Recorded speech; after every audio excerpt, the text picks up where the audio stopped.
Hello students, welcome back to commerce studio. तो बच्चों, last class में हमने काफ़ी सारे क्वेश्चन करे अकाउंटिंग इक्वेशन के और आपको मैंने होमवर्क भी दिया था। तो चलिए आज कंटिन्यू करते हैं और कुछ और क्वेश्चंस करते हैं। तो बच्चों, आज हम करेंगे क्वेश्चन नंबर 9। आप नोट डाउन कर सकते हैं क्वेश्चन नंबर 9।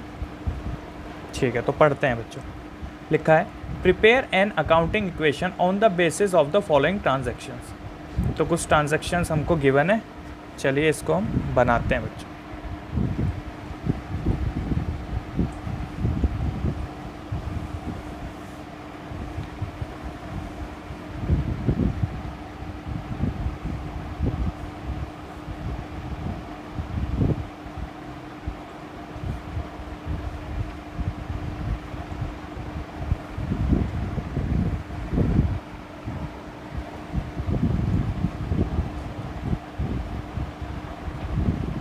ठीक है, तो पॉइंट नंबर 1 है बच्चों, स्टार्टेड बिजनेस विद कैश 70,000।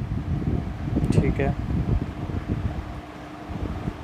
मैं शॉर्ट में लिख रहा हूँ स्टार्टेड बिजनेस।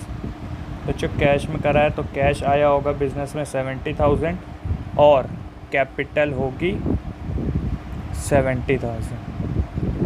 बच्चों कैपिटल आप पहले भी लिख सकते हो और बाद में भी लिख सकते हो, वो आपके ऊपर है। फिर पॉइंट नंबर 2, पॉइंट नंबर 2 में बोला गया क्रेडिट परचेज ऑफ गुड्स 18,000, यानी हमारे पास गुड्स आए, स्टॉक आ जाएगा बच्चों, क्रेडिट परचेज। तो 18,000 का स्टॉक आ गया और क्योंकि मैंने इस चीज़ को उधारी पे ख़रीदा तो बच्चों लायबिलिटी में क्रेडिटर्स भी बढ़ जाएंगे 18,000। फिर बच्चों लिखा हुआ है नीचे थर्ड पॉइंट, पेमेंट। उससे पहले हमको न्यू इक्वेशन बनानी पड़ेगी, 70,000 कैश प्लस 18,000 का स्टॉक इक्वल्स टू 18,000 क्रेडिटर्स और 70,000 की कैपिटल। ठीक है, ये हमारी न्यू इक्वेशन बन गई। फिर थर्ड पॉइंट है, payment made to creditor in full settlement 17,500। ठीक है, मैं लिख देता हूँ पहले इसकी नरेशन। पेमेंट टू क्रेडिटर्स, बच्चों लिखा गया है कि हमने क्रेडिटर्स को पैसा चुका दिया और यहाँ पर एक लाइन लिखी है जिस पे आपको ध्यान देना है। लिखा payment made to creditor in full settlement 17,500। इसका मतलब है, फुल सेटलमेंट का मतलब है बच्चों, हमने क्रेडिटर को देने कितने थे 18,000, लेकिन यहाँ पे फुल सेटलमेंट बोल दिया। इसका मतलब 18,000 पूरे सेट हो जाएंगे सिर्फ 17,500 पे करते ही। समझे बच्चों, यानी क्रेडिटर जो 18,000 वाले हैं वो ये बोल रहे हैं कि ठीक है आप हमें 17,500 दे दो और हमारा पूरा सारा हिसाब किताब क्लियर। ठीक है, फुल सेटलमेंट मीन्स ये होता है। तो चलिए इसको कैसे करेंगे, क्योंकि बच्चों हम क्रेडिटर को पैसा दे रहे हैं तो 17,500 हमारे कैश में से माइनस हो जाएंगे। हालांकि क्रेडिटर तो पूरे के पूरे 18,000 के लेस हो जाएंगे। ये बात आपको समझ आ रही है? दिया मैंने 17,500 ही, लेकिन क्रेडिटर मेरे 18,000 के लेस हो गए। ये बात क्लियर हुई आपको? ठीक है, तो अब इसमें हमको क्या हुआ, 500 रुपये का प्रॉफिट हो गया बच्चों। तो जब भी हमको 500 रुपये का या कितने भी रुपए का अगर प्रॉफिट होता है तो बच्चों उसको हमको लिखना पड़ता है। इससे हमको बच्चों 500 रुपये का जो फ़ायदा हुआ वो हमको कैपिटल में ऐड करना पड़ेगा।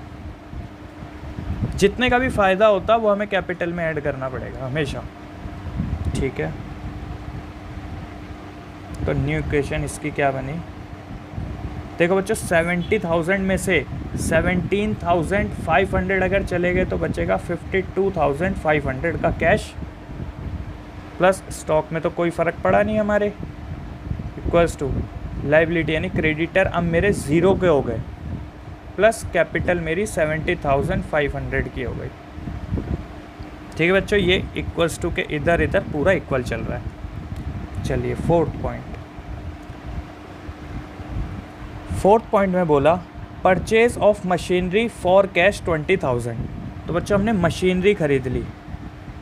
पहले इसकी नरेशन लिख लेते हैं।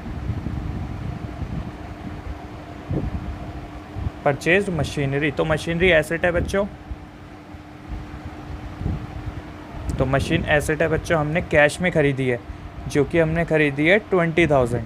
तो 20,000 की मशीन आ जाएगी और कैश में से 20,000 लेस हो जाएंगे, क्योंकि हम मशीन वालों को पैसा पे करेंगे। ठीक है, न्यू इक्वेशन। तो बच्चों अब मेरे पे कैश सिर्फ रह गया 32,500, हालांकि स्टॉक मेरे पे अभी भी 18,000 का है, और प्लस 20,000 की अब मेरे पास एक मशीन भी आ चुकी है। क्रेडिटर्स मेरे ज़ीरो हो चुके हैं और 70,500 के मेरे कैपिटल लगी हुई है अभी भी। ठीक है बच्चों, इतना क्लियर हो गया होगा। ठीक है, लास्ट पॉइंट, 5th पॉइंट क्या बोला है? बोला डेप्रीशिएशन ऑन मशीनरी 2000। ठीक है, तो डेप्रीशिएशन लगाना है मशीनरी पे। तो बच्चों मैंने आपको बताया डेप्रीशिएशन का मतलब होता है fall in the value of fixed asset या फिर डिक्रीज़। तो बच्चों इसका मतलब एसेट की वैल्यू कम हो जाती है। तो एसेट की वैल्यू कितने से कम हो गई? 2000 से। तो एसेट में से लेस हो जाएगा जिस भी चीज़ पर डेप लगेगा बच्चों। यहाँ पे उसने बोला है मशीन पे, तो हमने मशीन में से वो वैल्यू माइनस कर ली और हमारी कैपिटल में से भी ये चीज़ लेस हो जाती है।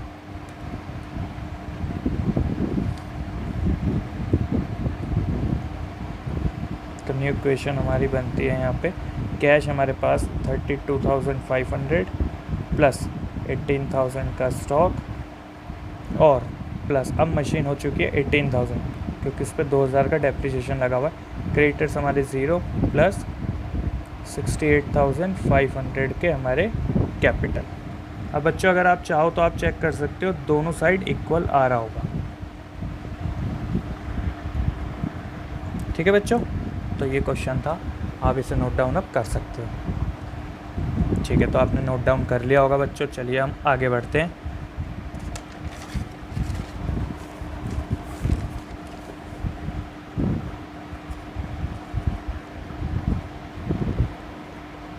अब हम करेंगे बच्चों क्वेश्चन नंबर 10। क्वेश्चन नंबर 10 के कुछ पॉइंट इस तरफ है बच्चों और कुछ पॉइंट पीछे की तरफ है। तो चलिए पहले यहाँ देख लेते हैं क्या बोला है क्वेश्चन में। बोला गया prove that the accounting equation is satisfy in all the following transaction of Suresh, also prepare a balance sheet. ठीक है, तो ये नई बात इसने अभी हमें बोली है कि मेरे को बैलेंस शीट बना के भी दिखाओ इस क्वेश्चन में। ठीक है, चलिए तो मैं एक इसका फॉर्मेट बना लेता हूँ क्वेश्चन नंबर 10 का।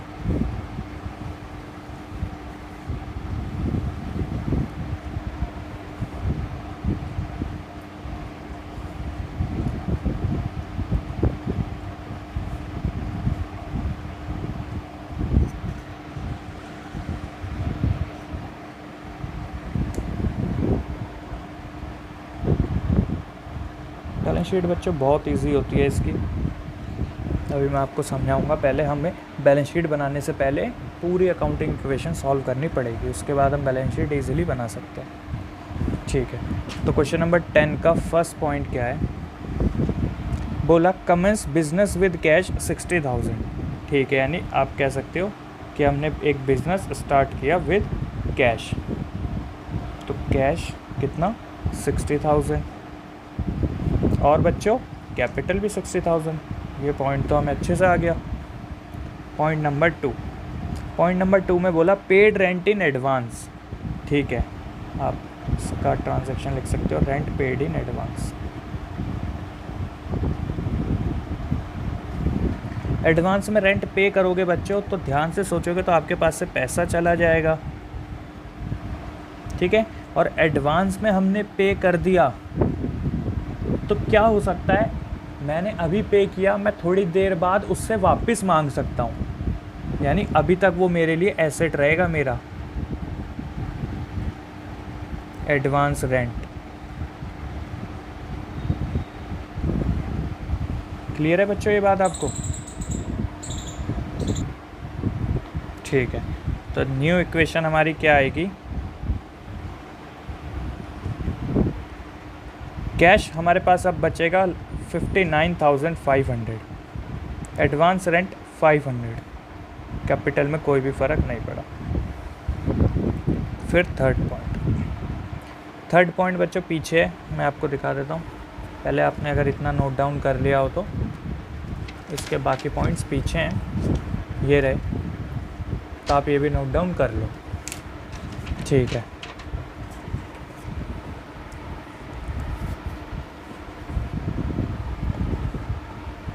ठीक है। तो थर्ड पॉइंट लिखा है purchase goods for cash and credit. तो मैं इसकी नरेशन देता हूँ। परचेज गुड्स बच्चों कैश में भी ख़रीदा और क्रेडिट में भी ख़रीदा, तो गुड्स तो हमारे पास आ ही जाएंगे। टोटल हमारे पास गुड्स आ गए 50,000 के, ये पॉइंट हम पहले भी कर चुके हैं।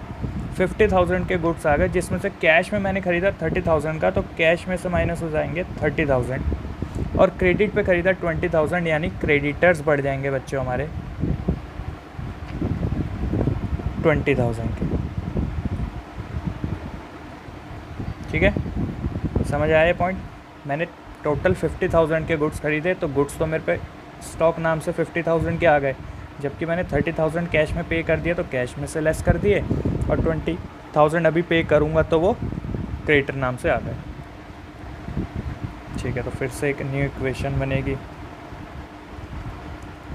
29,500 कैश है, एडवांस रेंट, स्टॉक 50,000।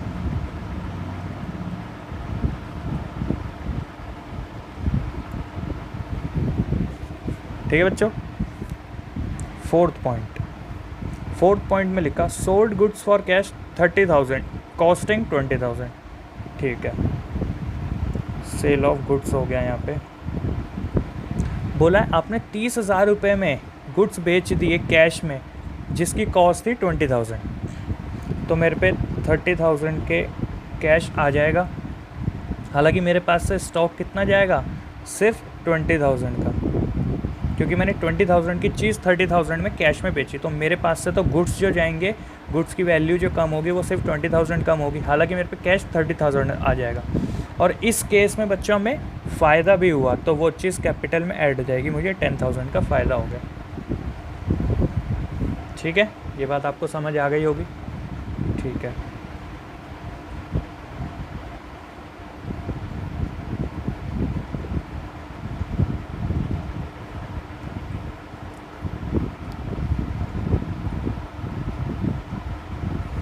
ठीक है बच्चों, तो ये हमारी न्यू इक्वेशन आ गई।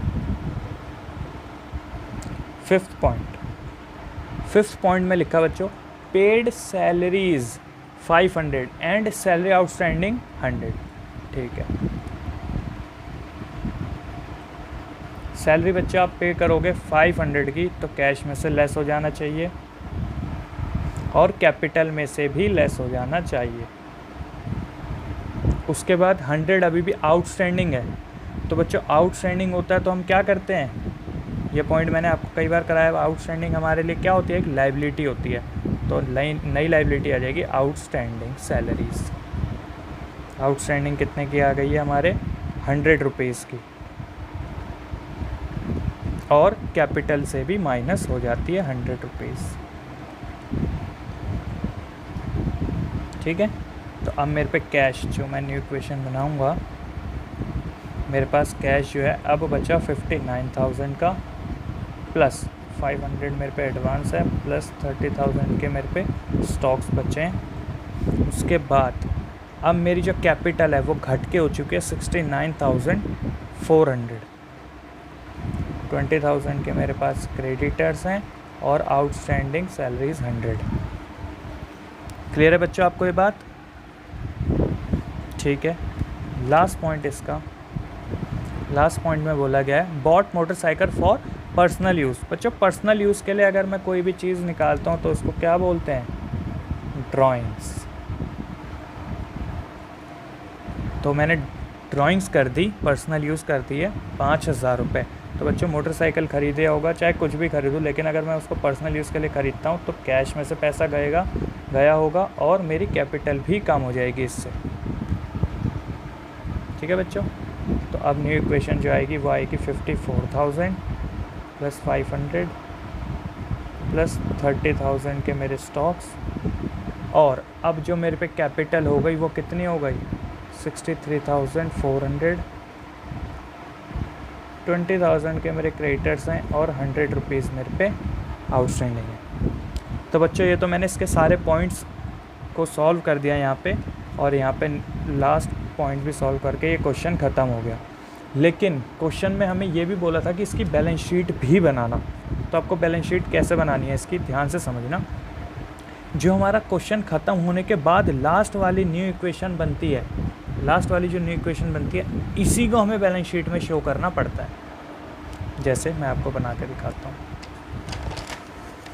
चलिए मैं इसकी एक बैलेंस शीट आपको यहाँ पे बना के दिखा देता हूँ। बैलेंस शीट का फॉर्मेट होता है बच्चों,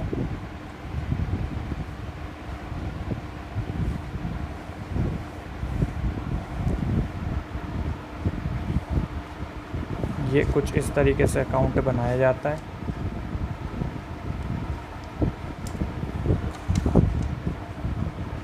जिसमें इस तरफ हमको लिखनी पड़ती है लाइबिलिटीज़ और इस तरफ हमको लिखना पड़ता है एसेट्स।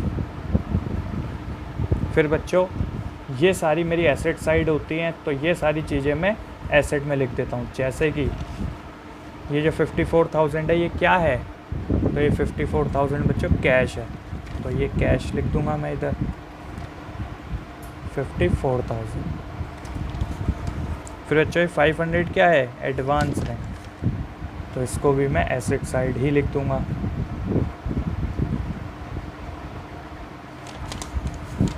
उसके बाद बच्चे स्टॉक हमारे पास है 30,000 एसेट साइड, तो स्टॉक को भी मैं यहाँ पे शो कर दूंगा 30,000। उसके बाद बच्चों देखो एसेट साइड ख़त्म। फिर इक्वल्स टू के उस तरफ बच्चों कैपिटल है जो कि 63,400, तो कैपिटल मैं इस तरफ लिख दूंगा।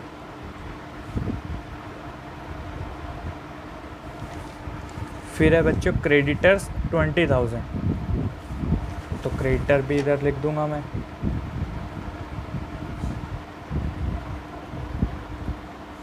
और फिर सबसे लास्ट है बच्चों आउटस्टैंडिंग 100 रुपीज़, तो ये भी मैं यहाँ पे लिख दूंगा। आउटस्टैंडिंग सैलरीज था बच्चों ये 100 रुपीज़। इतना करने के बाद बच्चों हमको इसको क्लोज़ कर देना पड़ता है इस तरीके से, और फिर टोटलिंग कर देनी होती है। तो आप ध्यान से देखोगे यहाँ जो टोटल आ रहा है वो आ रहा है 84,500। और इधर भी बच्चों, इधर भी एक मिनट कुछ मिस्टेक हुई है,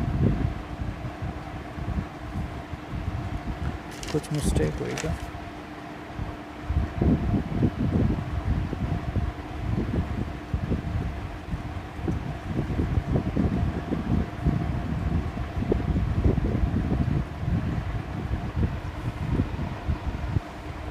$54, 84,500। हाँ बच्चों ये एक मिस्टेक हुई है यहाँ पे कैलकुलेशन, यहाँ 64,400 आएगा। 69,400 में से अगर 5,000 लेस होंगे तो 64,400 आएगा। तो कैपिटल हमारी 64,400 है। तो आप इधर का भी टोटल करोगे ये भी 84,500 आएगा। तो हमारी बैलेंस शीट बच्चों अकाउंटिंग इक्वेशन की इक्वल आनी चाहिए। बैलेंस शीट इस तरीके से बनाते हैं, ठीक है। तो आप नोट डाउन कर सकते हो। ये रही इसकी अकाउंटिंग इक्वेशन पूरी, और ये रही इसकी बैलेंस शीट, ठीक है। तो चलिए आगे बढ़ते हैं, करते हैं आज का लास्ट क्वेश्चन। हम करेंगे क्वेश्चन नंबर 11।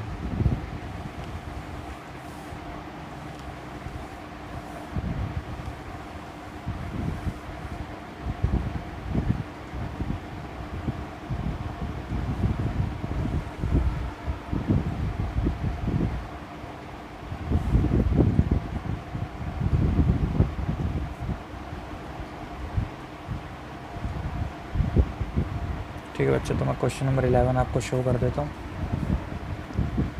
ये रहा बच्चों क्वेश्चन नंबर 11, ठीक है। तो आपने नोट डाउन कर लिया होगा। इसमें भी बच्चों बैलेंस शीट बनानी है और ये बैलेंस शीट आपको होमवर्क में बनानी है। मैं आपको सिर्फ अकाउंटिंग इक्वेशन इसकी बना के दिखाऊंगा। तो चलिए क्वेश्चन को करते हैं। फर्स्ट पॉइंट है बच्चों, started business with cash.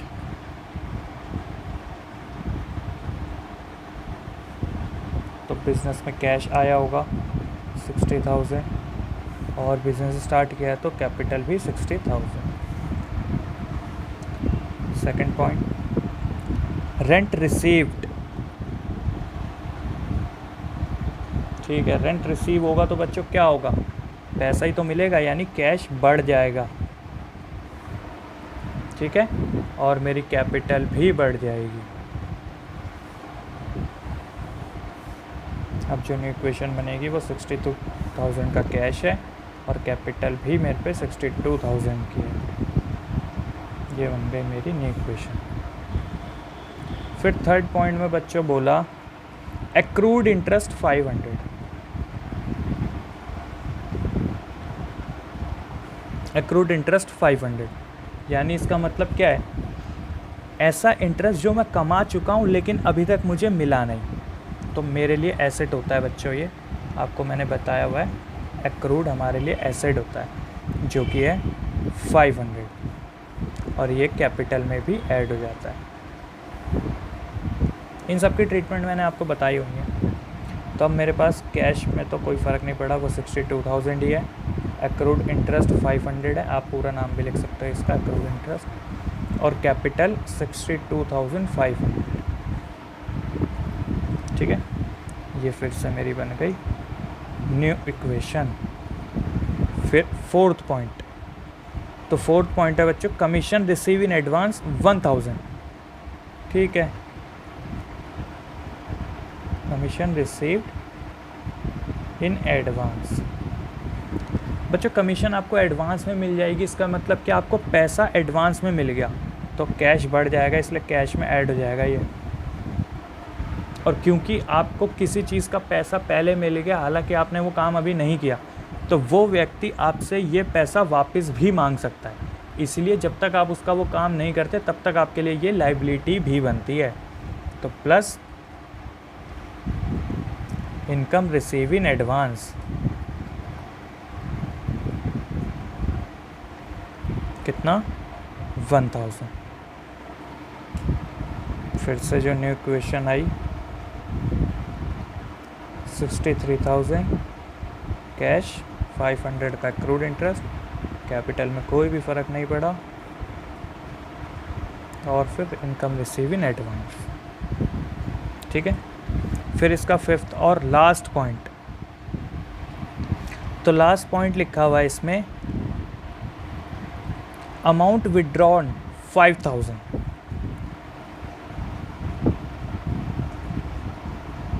Amount withdrawn बच्चों, इसमें आपको ध्यान से ये समझना पड़ेगा कि जो भी अमाउंट इसमें विड्रॉ हुई है तो विड्रॉन का मीनिंग ही होता है हमारा ड्राइंग्स। तो 5,000 की इस क्वेश्चन में भी मेरी ड्राइंग्स हो गई, तो मैं इसको भी यहाँ से भी लेस हो जाएगा कैश में से और कैपिटल से भी लेस हो जाएगा। यहाँ बचा 58,000 प्लस 500, यहाँ पे बचा 57,500 प्लस 1,000। तो बच्चों ये क्वेश्चन भी हमारा ख़त्म। आप इसे नोट डाउन कर सकते हैं और होमवर्क है आपको इसकी बैलेंस शीट इक्वल लानी है। इक्वल आ जाएगी बच्चों, देखो यहाँ पे भी 58,500 आ रहा है टोटल, यहाँ पे भी 58,500 ही आएगा। तो आप बना के डाल सकते हो इसको बैलेंस शीट में। चलिए अब मैं आपको होमवर्क बता देता हूँ आपका कि आपका होमवर्क क्या है। तो बच्चों आपको होमवर्क में करना है क्वेश्चन नंबर 12। नोट डाउन कर लेना बच्चों, अगर बुक है आपके पास तो बढ़िया है, वरना आपको नोट डाउन करना पड़ेगा। फिर है बच्चों क्वेश्चन नंबर 14, हाफ यहाँ पर है बच्चों इसका पार्ट, नोट डाउन कर लेना, और हाफ यहाँ पर है। ठीक है, उसके बाद है बच्चों क्वेश्चन नंबर 16। ये रहा बच्चों क्वेश्चन नंबर 16 और 17 दोनों आपके होमवर्क हैं, छोटे छोटे क्वेश्चन हैं। ये चारों क्वेश्चन आपको करने हैं। ठीक है बच्चों, आपने ये नोट डाउन कर लिया होगा, ये चारों क्वेश्चन आप होमवर्क में कीजिए। अगर कोई डाउट आता है तो मुझसे कमेंट सेक्शन में आप पूछ सकते हैं। ठीक है, थैंक यू बच्चों।